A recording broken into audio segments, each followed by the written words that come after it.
नमस्कार दोस्तों, स्वागत है आपका हमारे YouTube चैनल मार्क्स वाला सर पे। आज की वीडियो में हम देखेंगे क्लास 10 साइंस का बहुत ही महत्वपूर्ण ऑब्जेक्टिव क्वेश्चन जो आपके 2025 में आने की संभावना है। तो देखिए, पहला प्रश्न क्या बोलता है, कूटपात किसमें पाया जाता है। आपको बताना है कि कूटपात किसमें पाया जाता है। ऑप्शन यूग्लिना में, बी ऑप्शन अमीबा में, सी ऑप्शन पैरामीशियम में, डी ऑप्शन इनमें से कोई नहीं। तो जल्दी से बताइए कूटपात किसमें पाया जाता है। तो कूटपात आपको याद रख लेना है, अमीबा में पाया जाता है। तो हमारा बी ऑप्शन बिल्कुल सही हो जाएगा। आइए देखते हैं अब अगले प्रश्न को। अगला प्रश्न क्या बोलता है, मनुष्य का विकक संबंधित है। जल्दी बताइए कि मनुष्य का विकक किससे संबंधित है। ऑप्शन है श्वसन से, बी ऑप्शन है परिवहन से, सी ऑप्शन है पोषण से, डी ऑप्शन है उत्सर्जन से। तो आपको बताना है कि मनुष्य का जो विकक है वो किससे संबंधित है। तो मनुष्य का विकक भैया उत्सर्जन से संबंधित है। तो हमारा डी ऑप्शन बिल्कुल सही हो जाएगा। ये देखते हैं अगले प्रश्न को। अगला प्रश्न क्या बोलता है, क्लोरोफिल वर्णक का रंग होता है। ये क्वेश्चन कई बारी आपके एग्जाम में पूछा जा चुका है और इस वर्ष भी पूछे जाने की काफी हद तक संभावना है। हम वही क्वेश्चन लाते हैं जो आपके एग्जाम के लिए इंपॉर्टेंट होता है, बाकी के फालतू क्वेश्चन हम नहीं कराते हैं। तो आपको बताना है क्लोरोफिल वर्णक का रंग होता है। ऑप्शन है गुलाबी, बी ऑप्शन है लाल, सी ऑप्शन है हरा, डी ऑप्शन है नीला। तो जल्दी से बताइए मेरे दोस्त, क्लोरोफिल वर्णक का रंग होता है तो क्लोरोफिल वर्णक का रंग हरा होता है। तो हमारा सी ऑप्शन बिल्कुल सही हो जाएगा। और हाँ, आप कमेंट करें कि आपका कितना सही हुआ।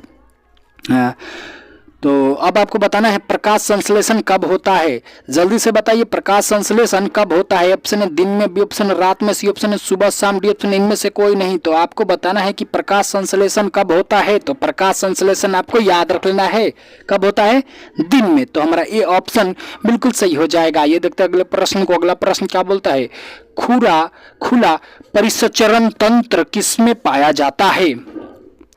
जल्दी से बताइए खुला परिसंचरण तंत्र किसमें पाया जाता है। ऑप्शन है स्त्री में, बी ऑप्शन है पुरुष में, सी ऑप्शन है कॉकरोच में, डी ऑप्शन है बंदर में। तो जल्दी से बताइए आपका प्रश्न है खुला परिसंचरण तंत्र किसमें पाया जाता है।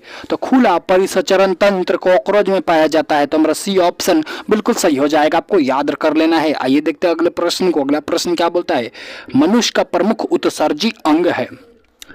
आपको बताना है कि मनुष्य का प्रमुख उत्सर्जी अंग है। ऑप्शन है लीवर, बी ऑप्शन है विकक, सी ऑप्शन है पेट, डी ऑप्शन है नाखून। तो जल्दी से भैया बताइए कि मनुष्य का प्रमुख उत्सर्जी अंग है।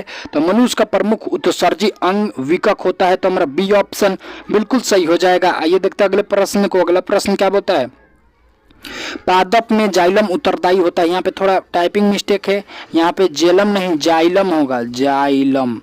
पादप में जाइलम उत्तरदायी होता है किसके लिए। ए ऑप्शन है ऑक्सीजन के वाहन के लिए, बी ऑप्शन है वायु के वाहन के लिए, सी ऑप्शन है जल के वाहन के लिए, डी ऑप्शन इनमें से कोई नहीं।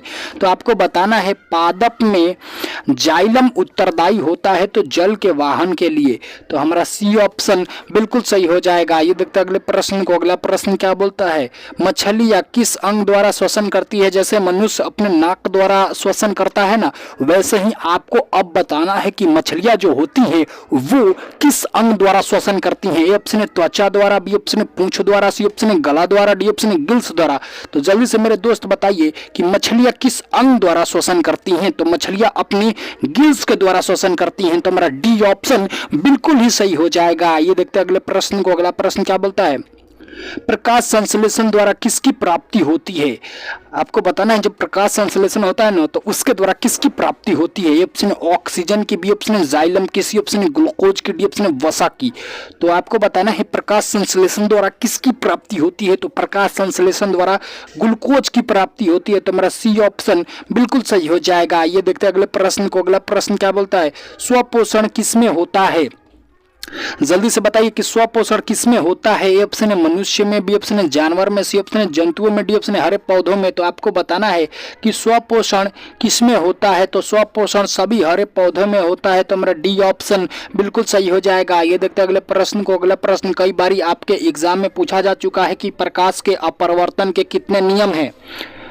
आपको बताना है कि प्रकाश के अपवर्तन के कितने नियम है। ऑप्शन है 1, बी ऑप्शन है 3, सी ऑप्शन है 2, डी ऑप्शन है 4।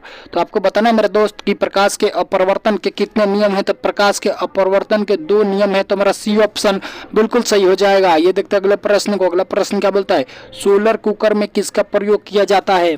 कई बार आपके एग्जाम में पूछा जा चुका है कि सोलर कुकर में किसका प्रयोग किया जाता है। ये ऑप्शन उत्तल दर्पण का, बी ऑप्शन अवतल दर्पण का, सी ऑप्शन समतल दर्पण का, डी ऑप्शन इनमें से कोई नहीं। तो आपको बताना है सोलर कुकर में किसका प्रयोग किया जाता है। तो सोलर कुकर में अवतल दर्पण का प्रयोग किया जाता है। तो हमारा बी ऑप्शन बिल्कुल सही हो जाएगा। आगे देखते हैं अब अगले प्रश्न को। अगला प्रश्न क्या बोलता है, प्रकाश तरंग का उदाहरण है। जल्दी से बताइए कि प्रकाश तरंग का उदाहरण है। ए ऑप्शन है पराबैंगनी तरंग, सी ऑप्शन है ध्वनि तरंग, सी ऑप्शन है विद्युत चुंबकीय तरंग, डी ऑप्शन है गैस तरंग। तो आपको बताना है मेरे दोस्त प्रकाश तरंग का उदाहरण है। तो प्रकाश तरंग का उदाहरण विद्युत चुंबकीय तरंग है। तो हमारा सी ऑप्शन बिल्कुल सही हो जाएगा। ये देखते हैं अगले प्रश्न को। अगला प्रश्न क्या बोलता है, 1 वोल्ट कितना बराबर होता है, मतलब 1 वोल्ट बराबर कितना होता है। कई बार आपके एग्जाम में पूछा जा चुका है, ये बहुत इंपॉर्टेंट है आपके लिए। तो 1 वोल्ट बराबर होता है 1 जूल प्रति कूलाम।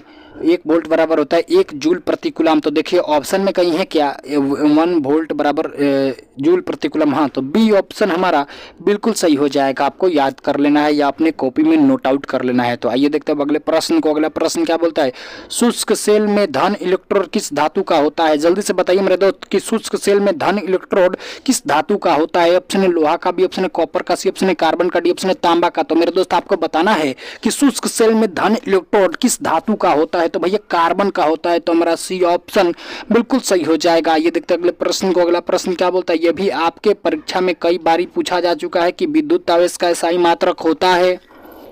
आपको बताना है कि विद्युत आवेश का SI मात्रक क्या होता है। ऑप्शन है न्यूटन, बी ऑप्शन है कूलम, सी ऑप्शन है जूल, डी ऑप्शन है वोल्ट।